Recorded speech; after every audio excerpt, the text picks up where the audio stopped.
जय हिंद। भारत और चीन के सीमा विवाद को देखते हुए भारत अब चीन को आर्थिक रूप से घेरने के लिए पूरी तरह मन बना लिया है। भारत सरकार अब ये नहीं चाह रही है कि चीनी कंपनियां भारत के इंफ्रास्ट्रक्चर या रेलवे में निवेश कर सके।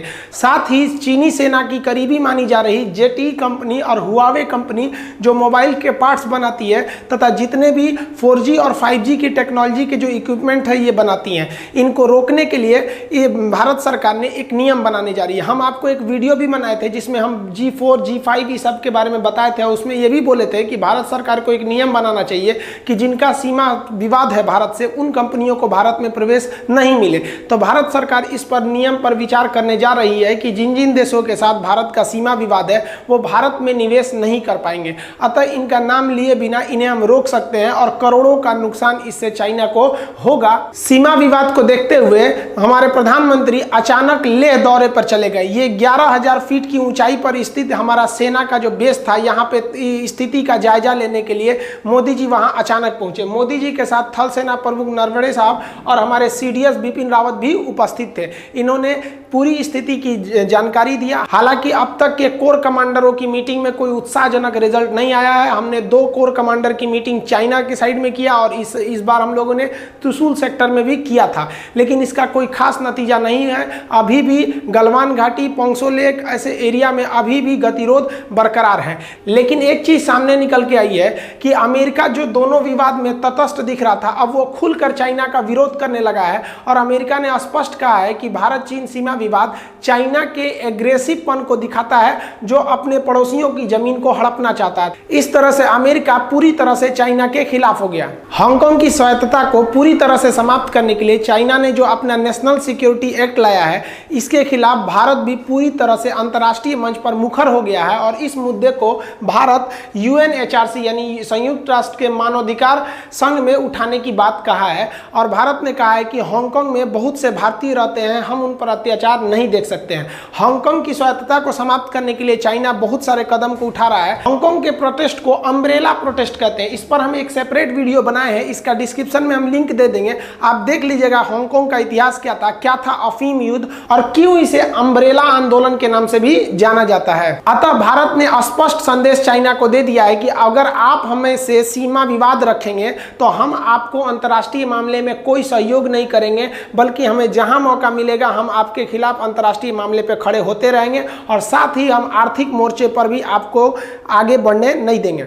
उधर पाकिस्तान से एक खबर आई थी कि पाकिस्तान ने अपने 20,000 जवानों को पाक ऑक्युपाइड कश्मीर में भेज दिया है ताकि अगर चाइना उधर से हमला करता है तो 2 फ्रंट वार की स्थिति सामने आ जाए। लेकिन अमेरिका के दबाव में इमरान खान पलट गए। इन्होंने कहा कि भैया हम तो ऐसा कुछ भेजे ही नहीं है, आर्मी गई ही नहीं है। लेकिन सैटेलाइट इमेज से ऐसा पता चला कि वहाँ आर्मी आई है। पाकिस्तान पे कभी भी भरोसा नहीं करना चाहिए, वैसे भी हमें 2 फ्रंट वार के लिए रेडी रहना चाहिए। चाइना के इस नीति का अमेरिका ने भी काफी तीखी प्रतिक्रिया की है। माइक पोम्पियो ने भी कहा है कि हम अपनी सेना को जर्मनी से उठा के अब एशिया में भेजेंगे और उन्होंने जर्मनी में से अपनी सेना को कम किया है और अपने सबसे घातक नौसेना के 3 फ्लीट को इन्होंने दक्षिणी चीन सागर और पूर्वी चीन सागर की ओर रवाना किया है, जिसमें रूजवेल्ट है, रोनाल्ड रीगन है और आपका निमिज क्लास के ये जहाज है। आप देखेंगे ये 3 ये जितने भी जहाज हैं, ये जहाजों का एक ग्रुप है, पूरा फ्लीट है। इसमें पनडुब्बी है, डिस्ट्रॉयर है, फ्रिगेट है, एयरक्राफ्ट कैरियर है। ये तीनों बहुत बड़े ग्रुप है इनको जानबूझकर भेजा गया है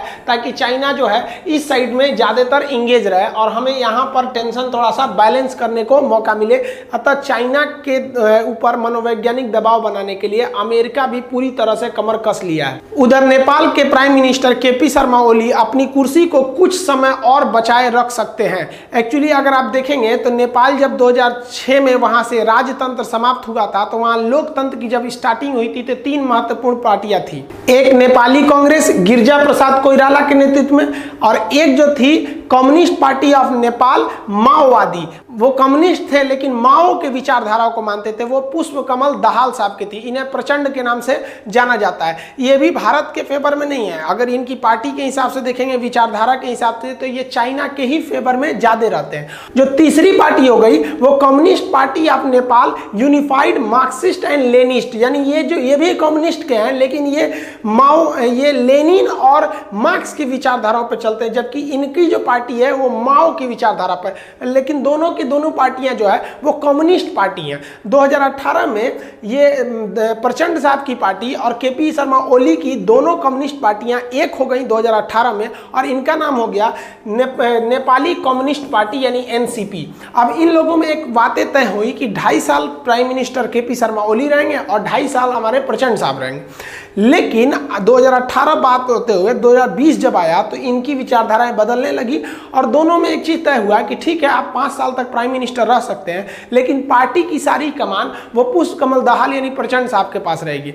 अब ये तो बात तय हो गया, लेकिन केपी शर्मा ओली की जो दबदबा था वो कम होता गया और पार्टी में इनकी पहुंच भी कम थी और दहाल साहब की पार्टी में पहुंच ज्यादा है।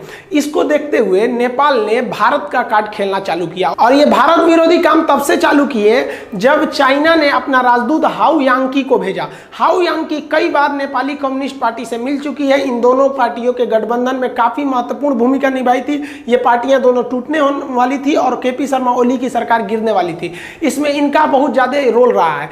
अब जब इनकी सरकार गिर रही है ओली साहब की, और वो भी किस वजह से, इन दोनों में आपसी पार्टी में नहीं जम रहा है। भाई आपने 2.5 साल का आपने वादा किया था और वादा नहीं हुआ तो पार्टी तो टूट ही गई थी। जैसे हमारे यहाँ महाराष्ट्र में हुआ था, आप सुने होंगे कि दोनों में 2.5 साल की बात हुई थी, नहीं हुआ तो दोनों में टूट गए। अब ये पूरा ठिकरा फोड़ दिए किस पर, भारत पे, कि भारत चाह रही है कि भारत सरकार चाह रही है कि इनकी पार्टी को तोड़ा जाए। अब इनमें पार्टी में और गुस्सा बढ़ गया। अब दहाल साहब के पार्टी के लोगों का क्या कहना है कि भाई आप या तो साबित कीजिए कि भारत इन लोगों पर प्रेशर बनाया है और नहीं तो आप इस्तीफा दीजिए। लेकिन अब ये कुछ कह नहीं पा रहे हैं, लेकिन अभी भी ये कुछ दिन तक अपनी कुर्सी को बनाए रखेंगे।